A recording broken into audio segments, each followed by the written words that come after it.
All right, folks, happy Friday to you. Very windy day.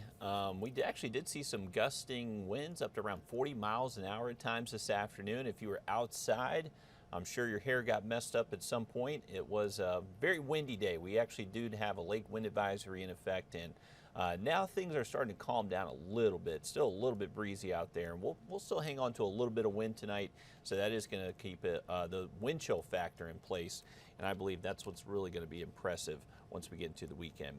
We just wanted to pull this up real quick. We'll take a look at kind of our max wind speeds earlier today. I think that it was very impressive. We had most spots across the region over 30 miles an hour through a lot of the afternoon. We actually did get close to 40 here in Augusta. I don't think we officially got up to 40 miles an hour in Augusta or Aiken, but Metro Atlanta saw a gust around 44. Columbia was just over 40 miles an hour.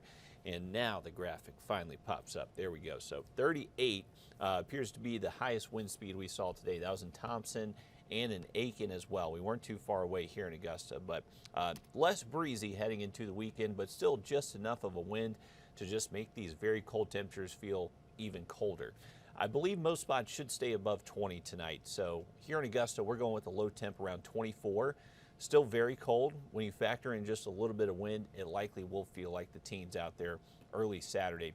And what's really impressive is that our actual temp will get up to around 40 Saturday and Sunday afternoon, but with just around a 10-mile-an-hour wind, it's most likely going to feel near freezing or less the majority of the day Saturday and even Sunday as well. Now Sunday morning, that's when we are anticipating that our actual temperatures do get below 20, so that's when there are concerns for pipes bursting across the area, especially here in the south. Our homes just aren't necessarily built like homes up north of us that deal with these cold temperatures more on a regular basis. So make sure you are protecting your home. Well, we have had issues with pipes bursting whenever temperatures have gotten this cold. So if you've had issues in years prior to where temperatures have dropped this cold, make sure you're letting a faucet drip for this weekend. It's mainly Saturday night and Sunday night that I want you to let a faucet drip, because that's when our actual low temps will be getting below 20 degrees. So that's when we do have the pipe concerns, whenever our actual lows get below 20, and that is anticipated early Sunday morning, and then most likely even again early Monday morning as well. So Sunday night we may have to let those faucets drip again.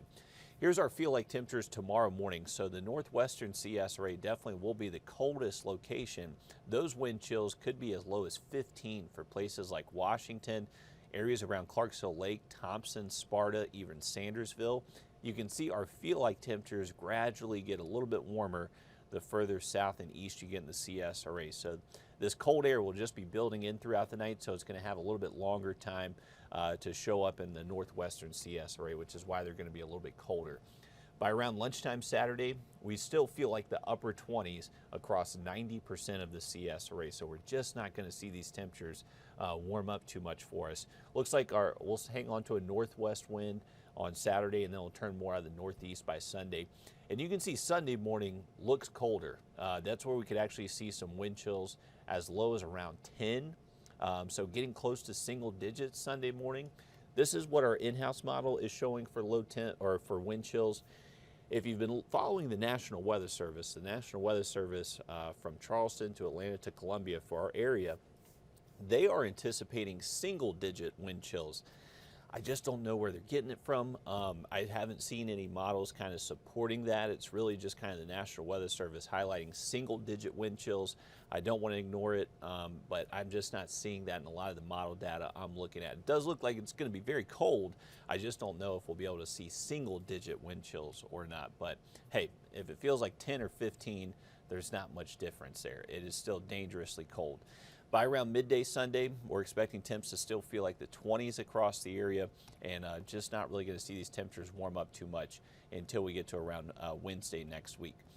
Quick look at the bird watching forecast. Want to show some love to our new sponsor, Wild Birds Unlimited. So give them some love. Go buy your bird seed from there. If you're going to be keeping an eye on the bird feeder tomorrow, very cold start. Sunrise is going to be at 7:31. We should have temperatures in the 20s around then. And then our sunset tomorrow, 5:47. So getting actually closer to the 6 p.m. sunsets that we do miss so dearly. Once we get into next week, you can see a big temperature change. So low temperatures through the weekend near 20 degrees will be about 30 degrees warmer with low temps by next Wednesday. And it's only getting warmer as we extend to next Thursday and Friday. So if you're not a fan of the cold weather, luckily we do see some changes next week. Till we get there, want to make sure you are taking these precautions with the cold weather this weekend. So the biggest thing, whenever we see temperatures drop like this, a lot of people bring out the space heaters. Those can be very dangerous inside your home. A lot of people plug them into an extension cord so they can just kind of make sure that space heater is kind of right close to them, keeping them warm.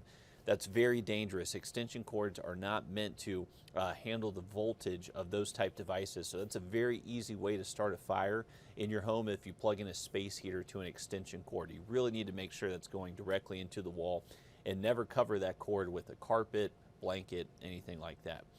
You always hear dress in layers, more layers better. If you get too hot, you can just kind of shed one layer. If you get too cold, just add another layer. Outdoor pets. Make sure your pets are definitely having a way to stay warm. Bring them inside if you can. Also your pipes. We've mentioned the pipe concern. So pipes in the south usually start to burst whenever our temperatures get 20 or lower.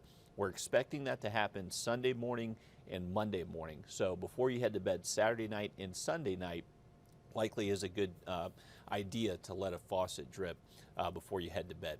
You can see our high temperatures going up next week as well, so potentially close to 70 degrees by Wednesday, and then I think we actually do have a good shot of seeing the 70s by next Thursday and Friday, and our morning temperatures by that time frame actually get close to 60 degrees. So look at the temperature difference, what we're going to see early Sunday and Monday morning, and then what we're going to see by Thursday and Friday later into the week. That's about a 40-degree temperature difference between just low temperatures, so a very significant change in store for us. All this is driven by our jet stream pattern. So our jet stream is just a very narrow, fast-moving band of air way up high in our atmosphere.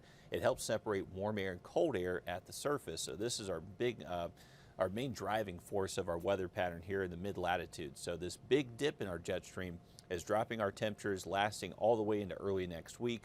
Once we get into around Tuesday next week, that's now starting to push off towards the east, and now we're forming a big upper level ridge. So this is bringing in warmer air, and that colder air is retreating to the north. So with this ridge over the southeast, this is bringing back highs in the 70s by next Thursday, Friday.